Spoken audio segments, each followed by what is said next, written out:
What's up, everyone? Welcome to the second episode of the Buckets and Banter podcast. I am your host, George Marshall, here with my co-host, Jeffrey Delano Frederico Bendel. They're getting worse. It's only going to get worse. But we want to start this episode a little bit differently than we have previously. And I know that there have only been two episodes, so you can just imagine how this will be different automatically. But first of all, thanks to everyone who chose to listen and tuned in to episode number one. It was really just a quick post on Twitter and Instagram, and to see the level of support was pretty amazing and unexpected. As of today, which is just under 48 hours removed from releasing episode one, we have nearly 200 views, 9 subscribers, dozens and dozens of interactions. And as you heard me saying, like I would have been totally content with 7 people Yeah. viewing this. Now I am sure that 95% of those views are probably Ann Marshall, my mother. And the other 5% is probably either Jeff or Jeff's mom. But for those of you who have tuned in, we really appreciate the support and feedback. And I know that Jeff, I'm sure that you are equally as excited as I am after episode number one. Yeah, definitely. I think you said it best. We kind of expected just, kind of our friends, the people we know, maybe a couple parents here and there just kind of tuning in. But it seemed like we had a quite a nice start for our first episode, and definitely want to thank everybody for listening, and hopefully we can continue to improve and provide something better each week. Yeah, I know that you'll talk about that part in a second. To the viewers and the listeners, just know that even though Jeff has chosen to have a massive upgrade in his Zoom setup, the production budget remains $0. We So just moved to we a different are, room. Yeah, yeah, just moved to a this different is not a major upgrade. You can still see my wife's degrees behind me. Oh, there's mine. But outside of that, the underaccomplished George Marshall and the dark room behind Jeff Bendel will be how we operate moving forward. I still don't have any overhead lighting in this room, and my lamp supply is pretty limited right now. So we're rocking with the salt lamp right here beside me, and the screen is so bright that all the light is just strictly from the screen. So I mean, IKEA, if you ever hear this, this is a perfect time to sponsor buckets and banter. This is the perfect time to do that. why not? Jeff will need a lamp at minimum. What we're going to do, which is new, so going back to the segments of the podcast, is we don't have the luxury of being able to like stop in the moment and see what is or isn't accurate. So a lot of what we have to do is just kind of rock and roll with what we've got. And then in the next episode, we'll address some of the misconceptions or some of the things that we wish we would have touched on before.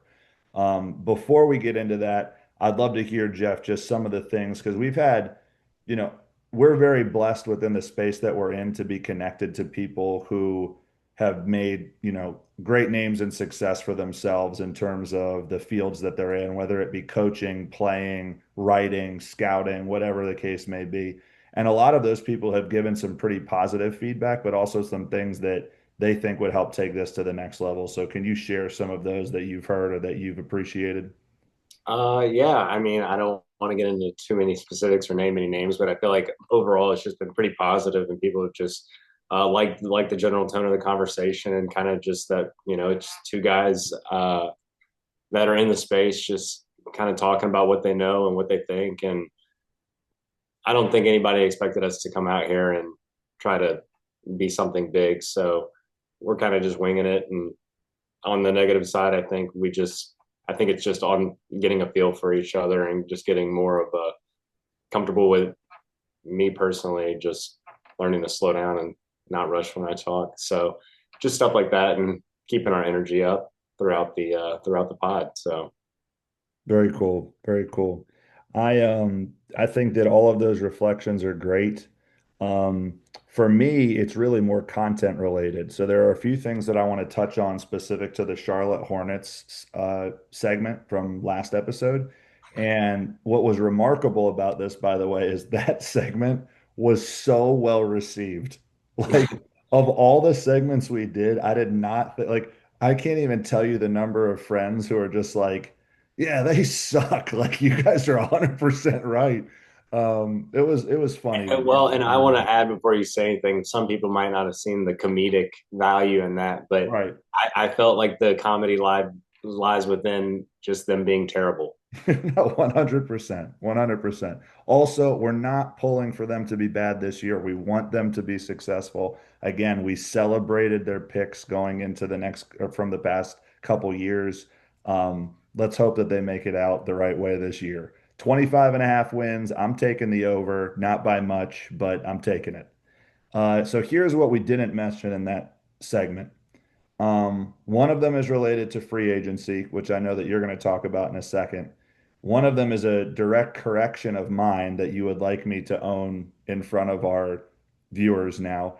And then the last one is like, it's so memorable from the mid 90s. We just completely forgot about it, which is so foolish. But the first one I'll start with is the Gordon Hayward signing, not mentioned at all. 4 year, $120 million contract from the Boston Celtics. Right. Um, a insane cap hit for someone who could never get healthy. Now, Gordon Hayward is an all-star. Like this is a dude. And when he was at his Pre-injury. correct, what I was going to say is pre-injury, he was really him. Like he was an excellent, excellent player. But it's impossible to overlook the fact that it's $120 million over 4 years. Like that's a substantial contract going from one team to another. So that one was really tough. Second one that I had to mention, I listed Taj Gibson as a reliable veteran, and you had some really negative takes when it came to that specific comment. With all due respect, Taj Gibson, fine role player in his time. He's 40. He's 40 Right. years old. He's not LeBron. Well, 40 year if 40 that's year our olds litmus aren't test, playing. that's an absurd litmus test to compare anyone to, by the way. But compared to their other veterans, whether it be Plumlee, whether it be He's Colin old. Sexton, right? He's substantially old. He's like the grandfather of that locker room. There's He's no been question around for about it. sure. He's played on a lot of teams. But how did we miss like those two pale in comparison to the next one? Sure. The trading of Kobe Bryant. Right. Like that, how do we not lead with that? Total mistake, total oversight by us. I own it all the way. Are there any others that you would add, or like, can you touch on any of these for a moment? Yeah, just as you started talking about it, I remember we didn't mention that Charlotte drafted Frank Kaminsky over Devin Booker and Miles Bridges over SGA. So Awesome. Love that. we Love that might have for their mentioned journey. SGA, but either way, You also challenged me on a little bit of the realistic draft picks within their range. sure So, the na context, right, like naming Giannis is not realistic in that moment. And sure. you said that even Damian Lillard, um, to me, when you look back at that, I guess it's not that far-fetched from 6 to 2, but it's still, I think, at that point, a pretty distant six, is what you're saying. Hmm.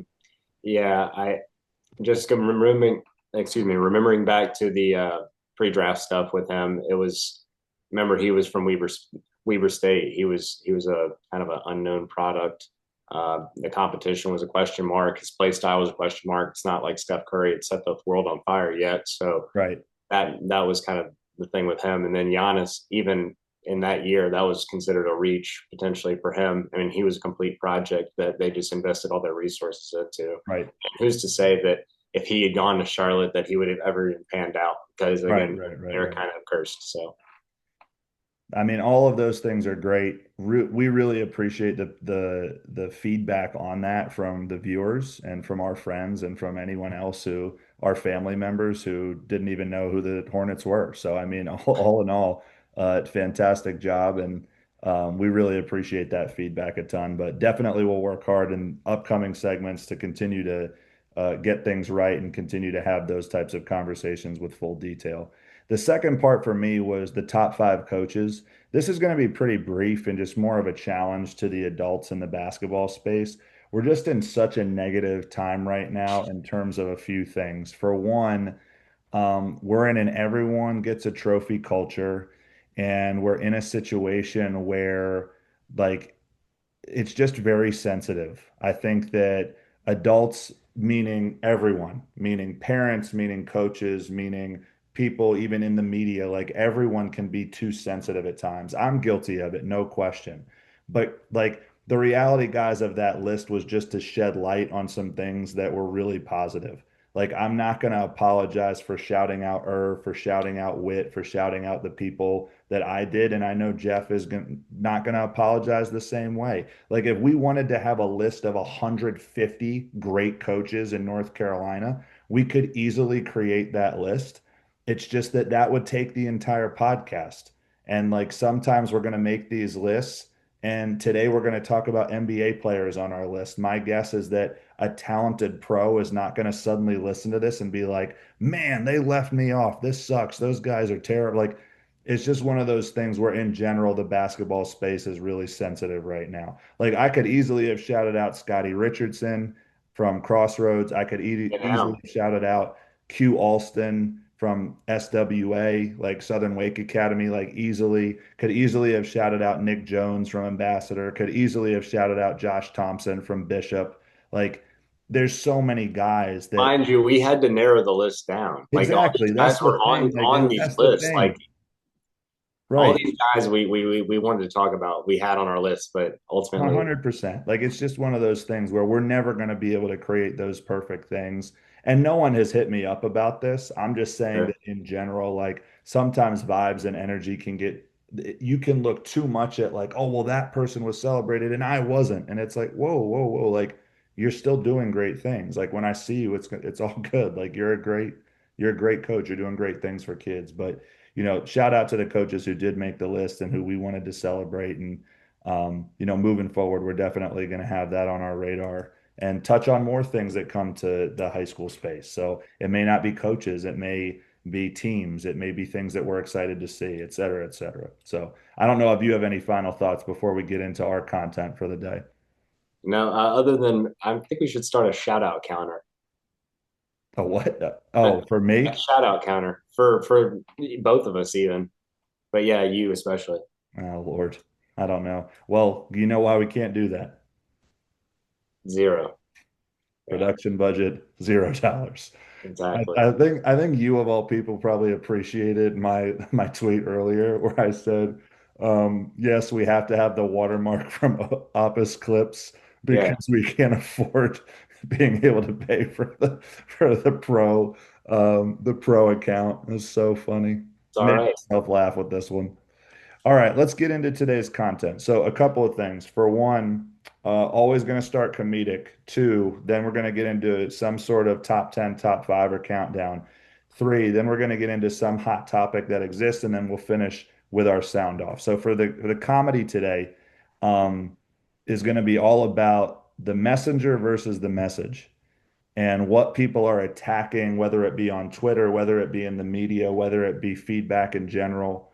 Um, because one of the people that we're friends with in this space actually had, candidly, one of the more epic clapbacks that you could have because the messenger rather than the message was being attacked. And he really caught a stray because he wasn't even in the initial conversation whatsoever. But I leave it to you and digress to your stance on this.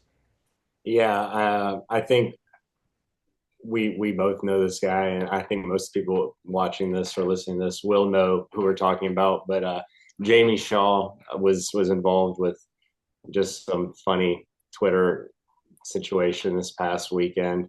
Ron Edwards initially tweeted, why are people people evaluating basketball who weren't high level basketball players, which is always a controversial topic that Mhm. comes up from time to time, and people have varying opinions on it. I think we can delve into that a little later, but and then Wes Sancho uh, quote tweets it and says Jamie Shaw and Andrew Slater collect a check, and they probably couldn't hit two corner threes in a row. And I think he later clarified his overarching Right. point was Yes. that you don't have to be a high level player to still be a high level evaluator, or still be paid or at a high level in the space, or Right. be well respected or what have you. But that said, before that, I think that was even clarified. Jamie goes out and it later posts the timestamp too, and goes and hits three threes in a row with no cut in the camera. So it was just a fun exchange. And again, Sancho later or was within the replies commenting that he was not against those guys. He was just saying you can be a high level evaluator and you Right. don't have to be a high level player. I hate for him that that clarification is lost because it is so often lost. Giving an example from like just a recent podcast, have you seen this, like the controversy and the beef between Cam Newton and Ryan Clark Yeah, I mean a little bit of it. I've just been seeing the whole kind of Cam Newton, Jalen with Hurts related and to that's silly Jalen to me. Hurts? Yeah, like he's saying that Jalen Hurts is not a top 10 quarterback, and then he clarifies it by saying like, well, he's not able to showcase if he is top 10 because the Eagles are so freaking good. And like that point is valid. Like that, candidly, like that is kind of a valid point. You don't think that that's a valid point, that I because of the mean, talent of his yes and roster? no. It's not just. I mean, there have been 4,000 yard passers, 4,500 yard passers on great teams. So it's not on Super Bowl winning teams. So it's not to say that. Um, Well, he was a 2,900 yard passer. look at the receivers he has. I mean, that it's not like it's No, no, but impossible. Or that's his point. That's his point, is that like he's not even able to showcase his greatness because of how good the people are around him. And like regardless of whether or not we disagree with that, the reality was that Ryan Clark came on ESPN, like the morning show, right? And starts saying things directly about Cam Newton. And that's what made me really think of this point, is it's like when we're trying to make an argument, a debate, like let's focus on the original question. Let's not bring up names. Let's not do like we don't need to do all that. Like that is not a necessary part of this topic. What I feel is kind of lost within this is in the original question, if you didn't play high level, does that give you the right to scout high level? There's only a finite number of people who have played at the highest level of basketball. So like we're not just going to use that subsection of people to do all these like to me, I think what's lost in this is that you have to do blank to be blank. And that to me is not accurate.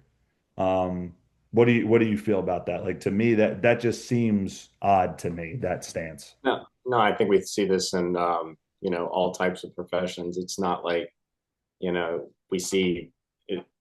You don't have to have broken bones to perform surgery. You know what I'm saying? So it's not Mhm. like it applies in a lot of facets in life. I think a lot of expertise comes from just being around the game too, and just general knowledge of the game, and being a high level player. Um, I think that kind of is an interesting separator, because a lot of those guys aren't high level coaches or high level evaluators themselves or high level anything.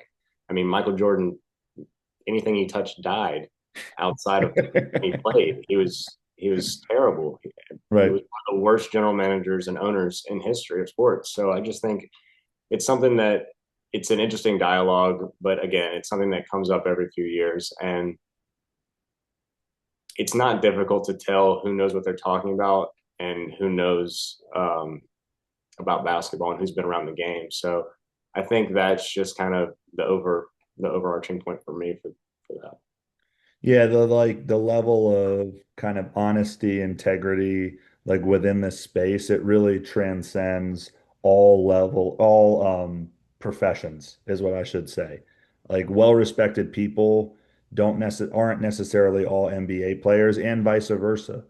And like I'm here to tell you this right now, having seen it firsthand, there's some pros out there that coach, and I will coach circles around you. Like I don't care. I don't care. I don't care where you played, how many rings you have, Hall of Fame, this, that, and that. I do not care. Like, I'm talking the ability to reach a team to be the best version of themselves with great execution, with great defensive intensity support. Like, I'm telling you, like, I'm not backing down from a pro because you played at the highest level of basketball. In fact, it actually wants me to outcoach you more. Right. And so to me, I think that it depends. Now, is it a little bit different in writing with media today? A little bit because it's so public, um, and everything is scrutinized and just different levels. But I don't know. I just think that it can be short-sighted to say like, you know, in this situation, this person has to have X, Y, and Z on their resume.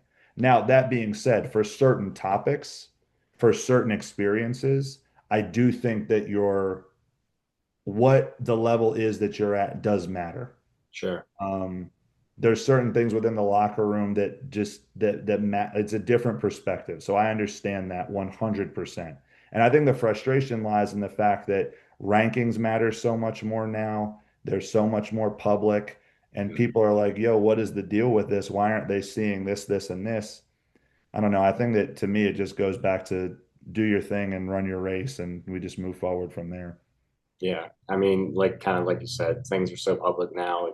People want to have opinions, and people want to have opinions about opinions. So ultimately, it's just, especially now with things being, so many mixtapes and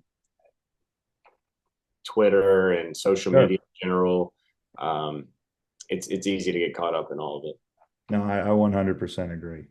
I hate that messages are lost when it is caught up. That's my thing is like Jamie's response was hilarious and it was appropriate. But for Wes, like I hate that what the way that he clarified it couldn't have even been heard, if that Right, makes sense, right? right, yeah. And that's not fair to him either. So, you Well, know, hey, 200 people potentially could hear that. right, right. Yeah. At least they'll know what we know. That's perfect. Let's get into the next topic. So, moving right along into our countdown for the day. So, we're going a little bit down memory lane here. What I challenge Jeff with on this topic is um, we want to create, or we created rather, a list of our 10 favorite NBA players during our lifetime.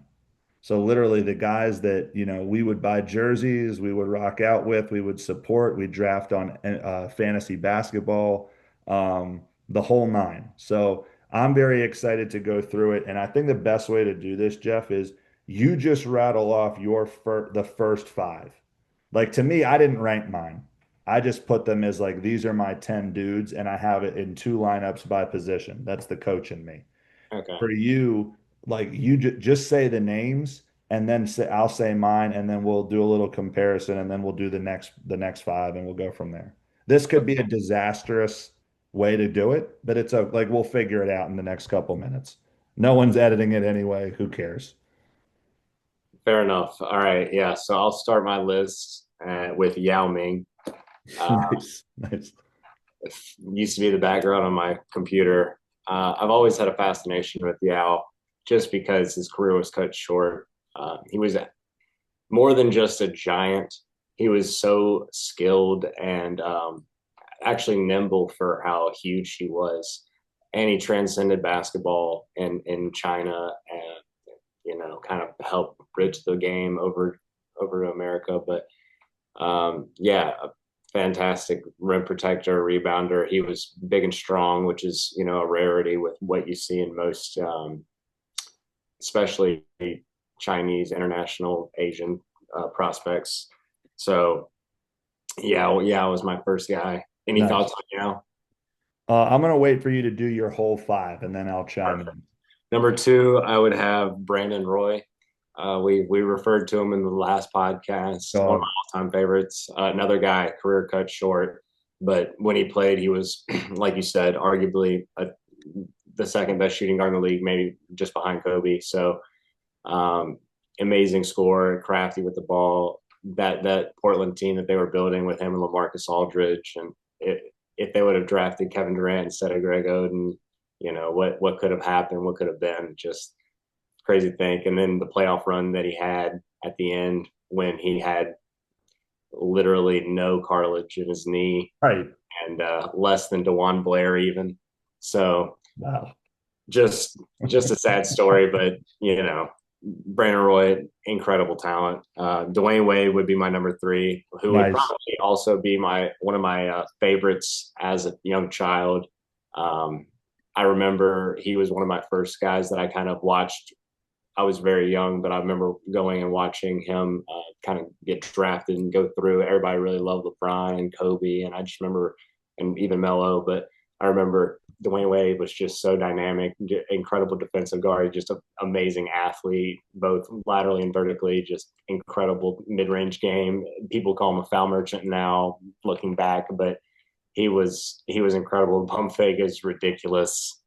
Just all of that. So Have you ever heard of on Gilbert Arenas' podcast when he talks about Dwayne Wade being such a transformational two guard because he was the first person who could dunk off of a spin move or off of a Euro step?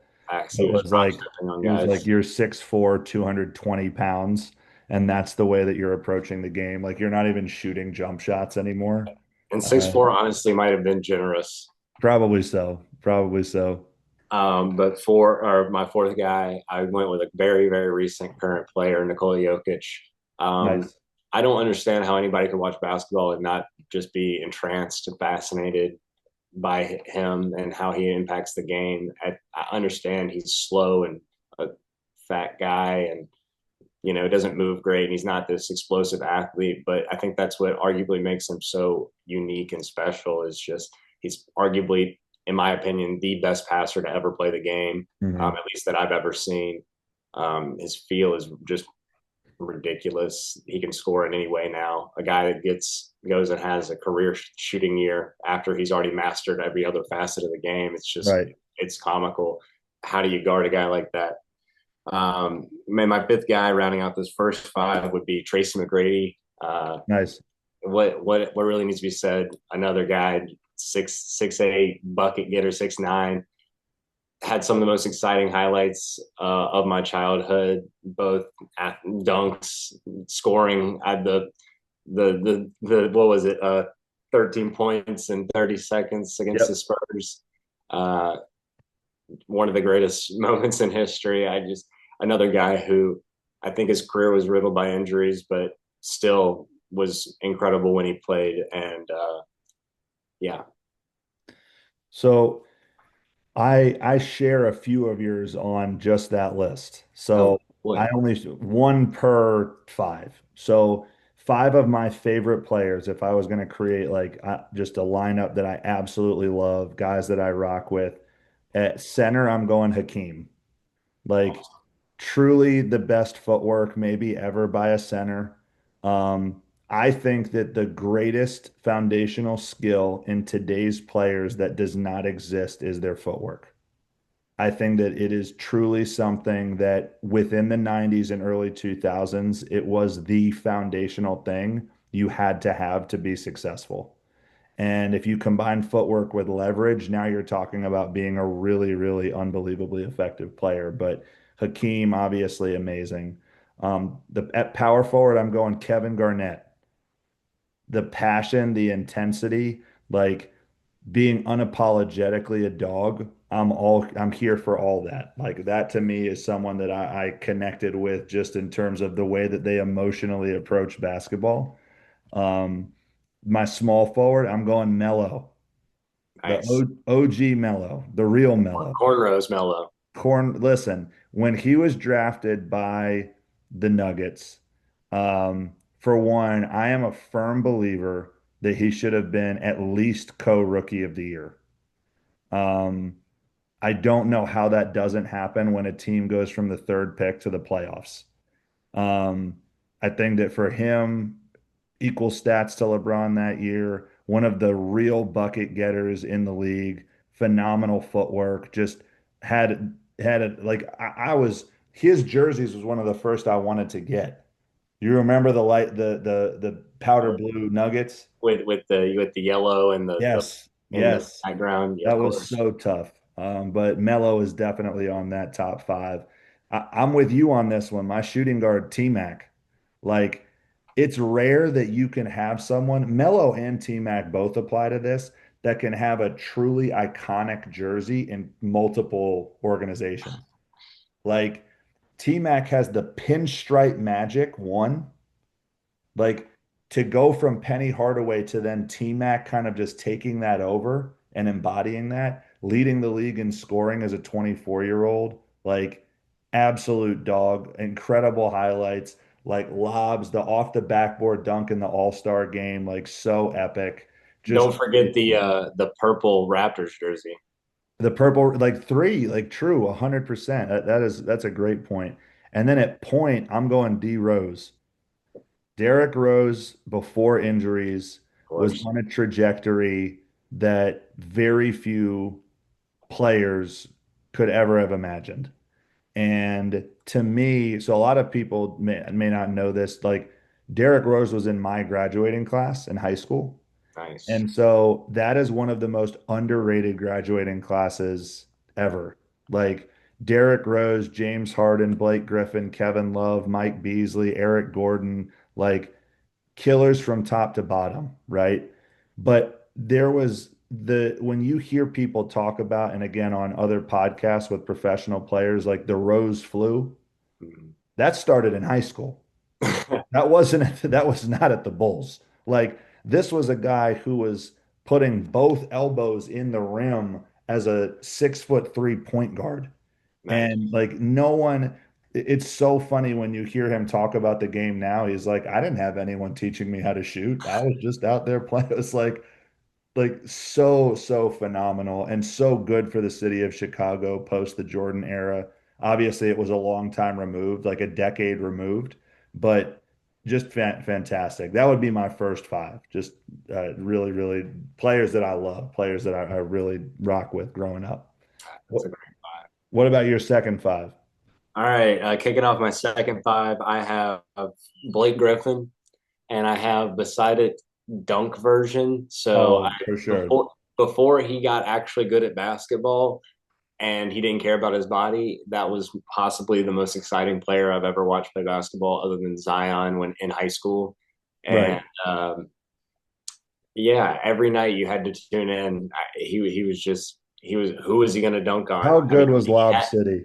Like, incredible. Even it's before he had Chris Paul, it was amazing. And then he gets one of yes, the best passers of all time to throw him in another explosive guy, DeAndre Jordan, just insane lobs. man, that was epic stuff. That It was was epic crazy. stuff. It was crazy. So he was incredible. But next, I would have Ben Wallace. Um, Hmm. I don't know if I would say he's really one of the more underrated players of all time, but a guy that it will get lost in time and people will look back and kind of question how was this guy so good. I think he's listed at 6'8". He might be closer to 6'6".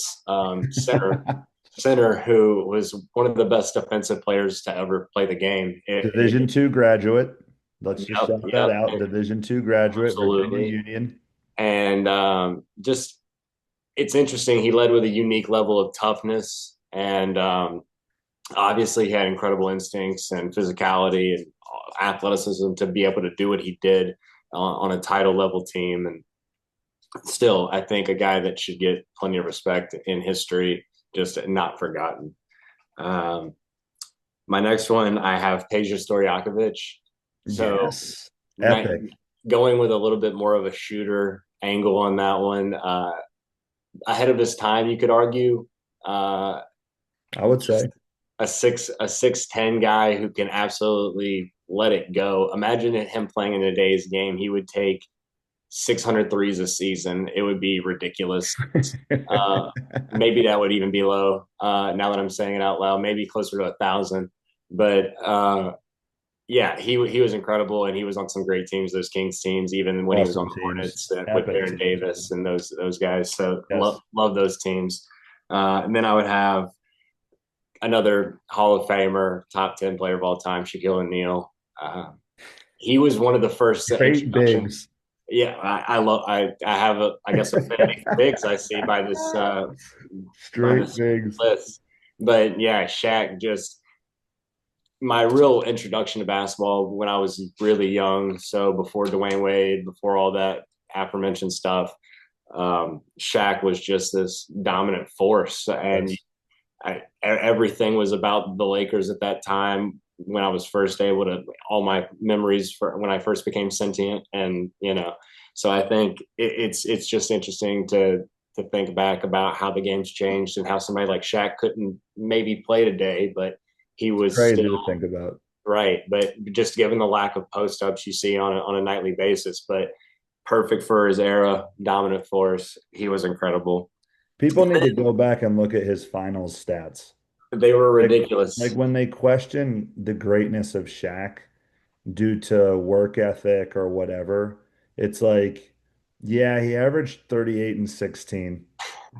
Like that happened. That is a fact. Right. Like, And I've read a lot, like several of his books, I think three, and he refers to always being, I made them when they counted, talking about free throws. So yep. and the numbers do back that up in the critical moments in the critical games. He would lock in, and he was able to do that. So for my last name on here, I don't have one, but I have five names because I Oh, couldn't decide. So pick one. I have six actually, but I it's tough because Kevin Durant, one of the best scorers of all time. Steph Curry, always got to tune in, but uh, I'll go with Amari Stoudemire just to give another throwback reference, and a guy who was extremely fun. 7 seconds or less Just Suns. picked a team of two centers, two power forwards, and who was the middle person? Who was the third in that group? Blake Griffin, Ben Wallace, Peja, Shaq, and then like I said, I could go a lot of different directions with this last Uh, one, but I just chose to go with more. I also had Darren Williams on here, and Tim Duncan, so that'll cap out my list. But I think that'll. There's some other guys. If we nice. went deeper and did role players, I think I could come up with some really sicko names for you. That would be a good like subtopic. Like maybe we come back to a professional type of deal in the near future and we make that happen. Let Not me give not all you stars and right, Hall of Fame, right, right? Yeah, exactly. Yes. The all random team. Like we could really throw out some star names there. But here's my five, the second five that I would have picked. Jokic. Like of all the players in the modern era, I really do believe that he would transcend eras in a way that people don't give him enough credit for. Passing is ridiculous. He's always a step ahead. His shooting percentage is just through the roof. And he's more excited about his horse winning a race than he is about basketball. So, I mean, phenomenal guy. Next for power forward, I'm going Tim Duncan. nice. So, quite the contrast between KG and Tim Duncan in my first and second fives. But man, like talk about the fundamental extraordinaire.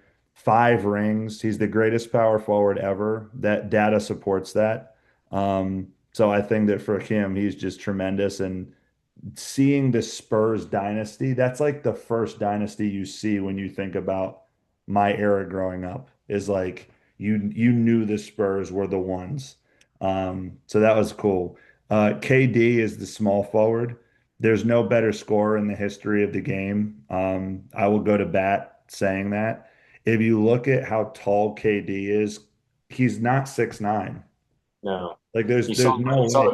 the video of him beside Joel Embiid. Yes, like He's just towering over he's Jason Tatum. maybe he's definitely taller than Anthony Davis. Like he's probably closer to 6'11" or maybe 7 foot. And he's one of the greatest shooters from any position on the Scores. court ever. And this is not someone who's going to take 7, 8 dribbles to break you down. Like, give me a pin down, let me get to the mid post. If he's elbow to elbow, it's toast. I mean, it's just he's the best scorer of all time. So impressive and just critic. Like he has some pretty epic jerseys as well and some epic numbers. The Yeah, Sonics, underrated. yeah, that one's pretty sick. I like the Brooklyn Seven. The Sonics are going to come Uh, back. We'll see. That's a topic for another day. Shooting guard, I'm going Kobe. Um, There. like I think probably the most skilled player argument is really valid. And the reason I say that is because when you listen to interviews with him, like you can see him play and you can see his athleticism, and people can talk about how, MJ had this vertical and Kobe didn't, and LeBron could do this and Kobe didn't, and this, that, and the third. The reality is when you hear him talk about his development and his skill, like I can do any move, but if I get to the nail, it's it's over for you. Raps. I can do between behind to the nail. I can do one dribble left, one dribble right to the nail. I can do jab step, pump fake, spin to the nail. It doesn't matter. If I'm at that spot, you're dead. And he would always get to those spots. Mamba mentality is so phenomenal. Love seeing him with the '08 Olympic team and the 2012 Olympic teams. Like, just incredible, incredible stuff. And then my last one is pretty hilarious. So I was actually growing up in Washington, D.C. amidst the rise of Gilbert Arenas. That's where I finished high school at the same time that he became Agent Zero and became Hibachi. So to me, like I've been to Wizards games and seen it live, and it's unbelievable. Like the stuff that he was able to do, his control of the game, his shooting. I think that he is a player similar to T-Mac, similar to, others just before his time. I mean, I think that his position right now is a scoring lead guard. Can you imagine with the NBA spacing right now what Gilbert Arenas would do? He'd Another average guy, he would like take 1,000 threes. he'd take 1,000 of them and he would easily average, I think, 35. Like he is well on his way to doing that consistently. But unfortunately, a lot of my guys' careers were derailed by injuries. Regardless, I rock out with them and I rock out with those 10. Um, for people who are going to watch this, I would love to see some comments about whose team you think would win. Oh wow, mine's Like, not a team. well, I didn't follow I didn't I'll follow be the honest rules. with you. I'm so confident in the two deep I created that I don't think there's any two deep you could create that would even match that. The only one I would be worried about, and hear me out on this, if you went with a front court, Yal, okay, power forward, who do you think I'm going to say? Shaq. Correct. Small forward, Jokic. Yikes. Point guard Jokic. Point guard, Jokic. Shooting guard, KD. And then throw in anyone, throw in Peja, throw in that would be your only We'll chance. throw in Peja for a spacer. This because my teams are like well constructed rosters. Yeah, I like I said, I didn't follow the rules, so Fantastic. Another example of what makes Buckets and Banter such a special podcast. hey, listen, All right, let's get those into favorite players, those favorite that players. is true. I did say favorite players, not your favorite lineup. Let's get into the next topic. So, trending topic for the day. It's been a lot of discussions about this. We've seen some stuff on other podcasts with Paul George. Hartenstein was on there recently to shed some light on the difference between the American developmental system and the European developmental system when it comes to amateur basketball.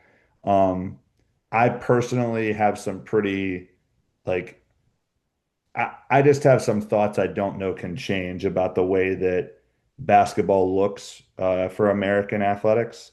But can you kind of explain and shed some light on the disparities between the two, whether it's the Sure. American model or the European model? Yeah, so I think there's a few points that are really interesting to me about this whole idea of how could we potentially implement the European model, potentially do these academies, and so on and so forth. The issue ultimately starts with the top. The Right, NBA hasn't invested the resources into doing something like Real Madrid, where they put all the resources into these select kids and build them up through these leagues throughout their childhood, and then eventually can sign them for whatever amount of money, and then they play on the real thing. right, Um, but the whole idea of that has to start with the NBA. Imagine, the Orlando Magic having a 15U team or a 12U team or wherever you feel wherever they need to start their development. right, And obviously, the problem here is that you have so many kids and so many people that want to change. Obviously, we have more people than a lot of these countries, so a lot of these people want to chase this NBA dream and pursue athletics at the highest level. So you have a lot more people that would be susceptible to maybe getting caught in a situation where they don't pan out, or um, they've gotten involved too early, or it's not enough education focused, or what have you. So I think there's pros and cons to each. I think obviously America would struggle given the current a travel ball structure and AAU amateur athletics, and just the nature of things here in general. But the way they teach the game overseas tends to be also, I think, something that is adapted to the game here. I think the Hmm. game here has kind of become more of space and passing and shooting, which Yep. is what they've always taught over there. And now you just have more players that we see coming over because that's just more of a accessible thing. So Sure. um, I think that's a big part of it because, you know, the changing game, the way that the game's evolved, allows for a lot of these players to come over because of their skill set. I mean, think about someone like Tony Kukoc. He would have been amazing in a day's game, even as good as he was back then. So Sure. we've named up several guys. Peja, a guy like that, he would have been greater in the day's game. So just that's, I think that's a big thing for it, and that's one of the bigger obstacles. For me, what I found so fascinating about that interview was I did not know that there were no high school teams in Europe. I did not know that there were no college teams in Europe. I didn't know that that wasn't a thing. And I guess like that's just me being naive, that it was all through the club team. But what that does to me is it tells me two things. For one, their process is very selective. They're not taking kids who don't have talent. They're not taking kids who don't have potential. There's a reason that a kid is in one of those clubs from a very young age. Um, Really, it's three takeaways. The second is a lot of those kids are playing up, and that is something that to me has become a lost art within the way that we approach things in the United States. This lack of desire to have kids struggle or battle or scrap or claw to get where they need to be, to truly get their butts kicked. So they have to reflect on their areas of improvement and also finding ways to fit in within the team structure. I think that that's very important. Um, I've had to reflect on that a lot with Trey and his journey with soccer is, his next season is going to be fall soccer. And we decided to put him in 8U as a 6-year-old. And, Trey is probably the same size as most 8-year-olds, but there are going to be a ton of different struggles that he goes through with physicality, with skill, with everything. So it's a decision that's tough for parents. So I think that that's another big part of it. And then the last one's basic, man. It's just money. Like we're not going to stop the structure that exists in the United States because everything is money related. It is what it is. Like there's nothing in AAU right now that isn't about money. The number of teams is insane. It doesn't lend itself to development. You can just start a team and call yourself elite. That already sends the wrong message, but you can't call yourself the average team because then no one's going to want to play for you. And then the other part of it is within college, there's no way that will change. Zero. Like the NCAA being a multi-billion dollar industry is not suddenly going to stop at the expense of development for the game of basketball. It's just not. Um, so it's unfortunate, but to me, I think that those are kind of the disparities that I found very, very interesting. I'd love to hear your perspective on, can you imagine though, like if we committed to that model with our top dogs, like how unbelievably dominant they would be. Like I don't think there would be any chance for anybody else. Like if that's truly the route that we committed to. What are your thoughts on that? I tend to agree, but I think that the players who are, I wouldn't say surefire things because there's not such a thing, but Right. EJ Dibansa, he was continually putting himself in a position to, I'm going to make it to the NBA and I'm going Hmm. to be good. No, So that's a fact. I think a lot of these highest level players do that, but I think the fact that it's almost a revolving door every 3 to 5 years, 10 years even, of where these coaches are and what programs are relevant and what programs aren't. I mean, I haven't Sure. heard about Shadow Mountain in That's a great years. reference. That's I, a great reference. Chino Hills was obviously because of the Ball brothers, but you think like Montverde now they're changing, and Kevin's going to Spire. So I think it's hard to keep a consistent structure um, with so much movement. That's one of my bigger concerns with it. But I do think that a lot of these top players are training with NBA guys and are getting some sort of development with NBA players. So the issue comes really into play is, how do we get these guys that are the top surefire things into an Sure. NBA system earlier? Because um, we don't do this with any sport, but Correct. due to your college athletics and the money that's involved with that in high school athletics, but you can get drafted, out of high school for baseball. I'm pretty sure. Mhm.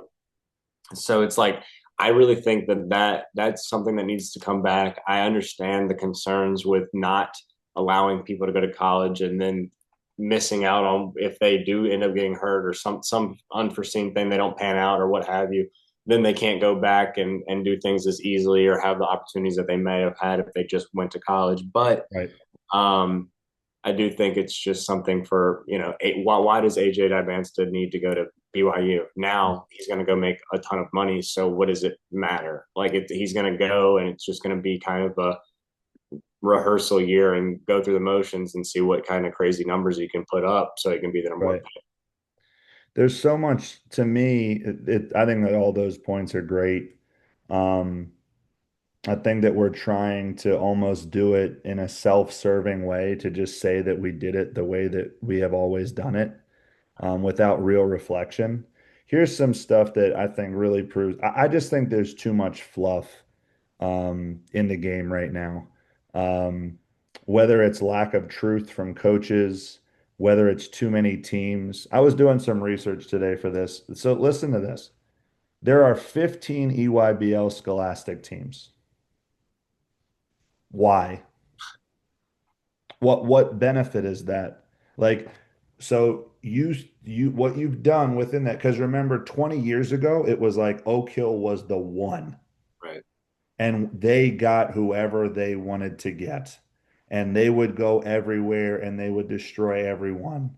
And the EYBL teams, that's not a knock to just them. That doesn't include a prolific prep. That doesn't include dynamic prep. That doesn't include anyone in the WCAC in Washington, D.C. That doesn't include the great California teams. That doesn't include great teams from the American Southeast. It doesn't, like, there's too much. Like everyone is trying to go after the same kids, and as a result, there's no solid product. I said this the other day when I was at the Phenom event, coaching the 16 and under team loaded South team. People forget that 18 years ago, 20 years ago, when I graduated from high school in Washington, D.C., DC Assault had a starting five of the following. Okay. Chris Wright went to Georgetown, top 50 player in the class. Austin Freeman went to Georgetown, top 50 player in the class. Nolan Smith, McDonald's All American, went to Duke, is now the head coach of Tennessee State. Michael Beasley, number one or two overall player in his class on every major publication. And Chris Braswell, who was in the class of 2008, not 2007, top 50 player in his class, went to Georgetown. In what universe right now would five top 50 players play together in AAU basketball? It might happen, but that would not be serious. That's the issue. Then you're talking about like, oh, well, it's a showcase thing or it's this game. We're going to pair. No, no, no. Think about the benefit. Because when Chris Wright and Austin Freeman went to Georgetown, they were killers. They were ready to go. They knew what role they needed to play to win. You already knew Mike Beasley was the top dog on that team. He knew that was going to be his role from high school all the way through his 1 year in college. You knew what Nolan Smith was going to like. There's a missing element of that, and it's because there's just too many options, man. It's watered down, And I don't know that it'll ever catch that system because I don't think Europe is going to deviate from what they're doing. I don't know. Well, I'll take a counterpoint and kind of look at a contrasting view and say, is our system really that flawed? Mm, We still do occupy over 75% of the NBA, which the number has increased from 5% in, 30 years ago. That said, that kind of goes into the next point. Maybe that's just improvements in scouting, accessibility and technology and being able to scout players from afar and, sure. players that Twitter. Yep. wouldn't have been seen otherwise. So I think that kind of also leads into the international side of things. You see more players kind of being unearthed that wouldn't have been seen otherwise just because of pure accessibility, which has greatly improved in the last 20 to 30 years, as with the numbers of international players that you see going into the NBA. So I just think, like I said, it's favoring them now, especially because the game is Sure. trended towards what they're good at, and then the system that we have, it's maybe unhealthy, but it still does produce an overabundance of talent. So much so that we have now that after the COVID, we see the whole age thing and the transfer portal and NIL has Right. now pushed kids pretty much down a level. We see a lot of kids who would have gone Division 1 a year ago, Sure. uh, going D2 and D3 just because it's just so much more competitive out there. Think about how many kids are talented enough to play in college and then can't play in college. No, sure. Sure. That's more common now than it was 5, 10 years ago when I first kind of entered the landscape, in 2016. Yeah. I want to ask a question, but I don't want you to get in trouble within your role. The question is, do you think the quality of basketball within the time that you've been in the space has improved? I think it's no. I think the easy answer is no because there's more. There's just so much more. I think That was my point. Yes.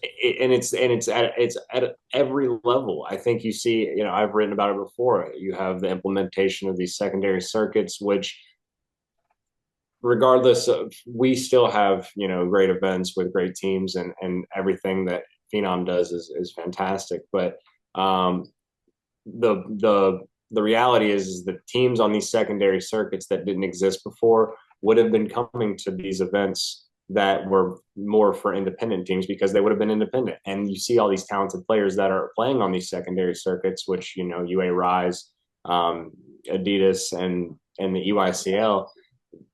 They're great, but they're now in a position where it's still competitive, but is it competitive to a point where it's changed recruitment, or are these Sure. coaches really just not out as much? Because I felt like in these live periods, you saw a lot of coaches that wanted and needed to see these players, but that weren't seeing these players on the circuit because they're not prioritizing secondary circuits as much at these areas.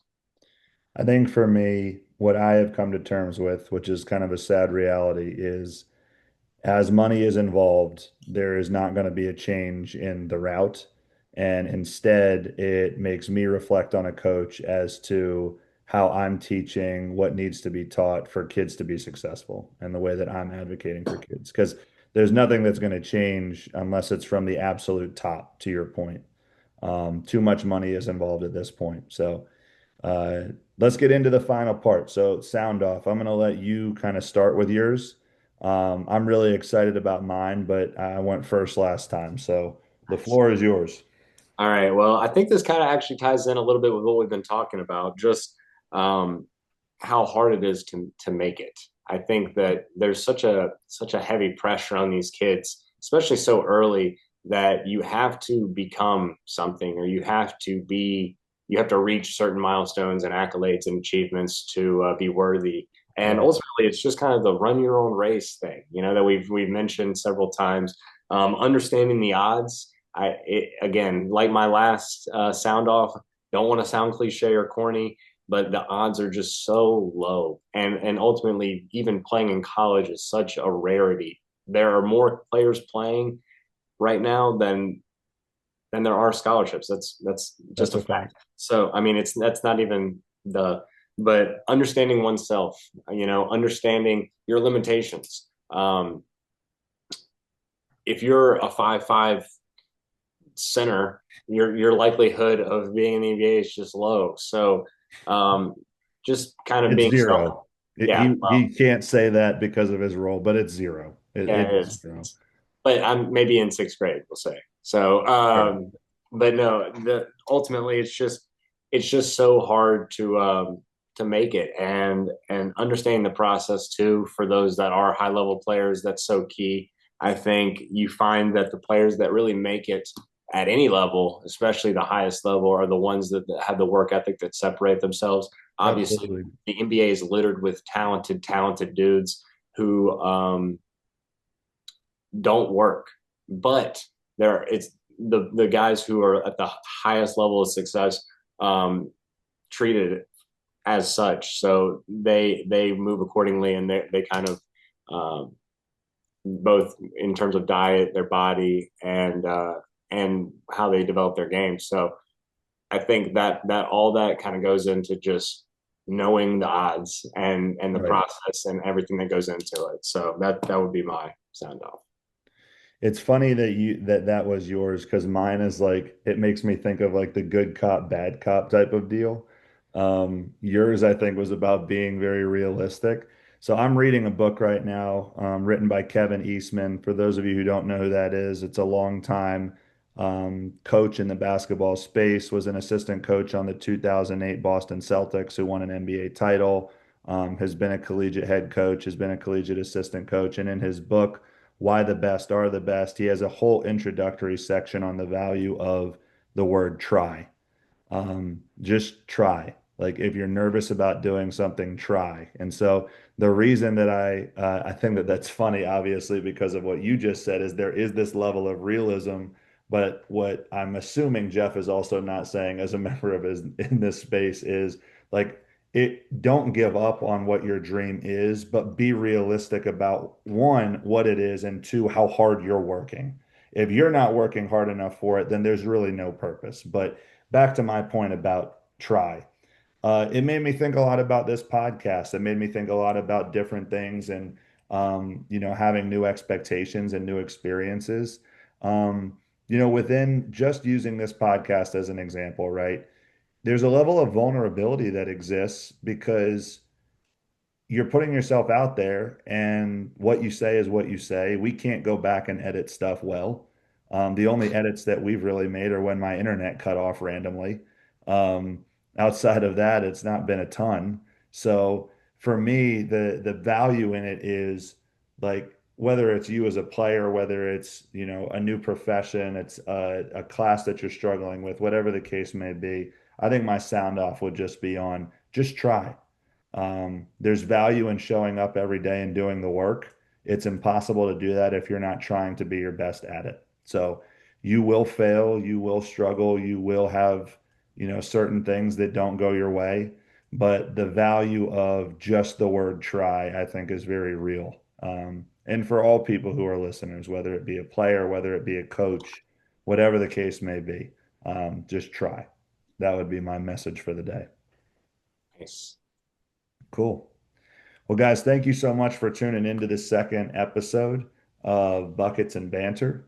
Um, we appreciate you guys more than you know. We hope that you like this episode. And, in the near future, just so you guys are aware, I'm sure that we'll have potentially some guests to hear some new perspectives on. I know that that's something that Jeff and I have discussed. But, we don't know yet. It may be episode 3, it may be episode 15. We have no clue what the future will hold, but we're definitely going to keep showing up and keep enjoying. Last thing, we also will be dropping new rankings at the end of the month. So just a little heads up for people that care about that. New rankings for, Phenom Hoops. oh, very nice. That will be, no, that's going to be really excellent. And I will have some things to discuss in that regard. 100%. I can already tell. Thank you guys so much for your support, and we hope that you listen.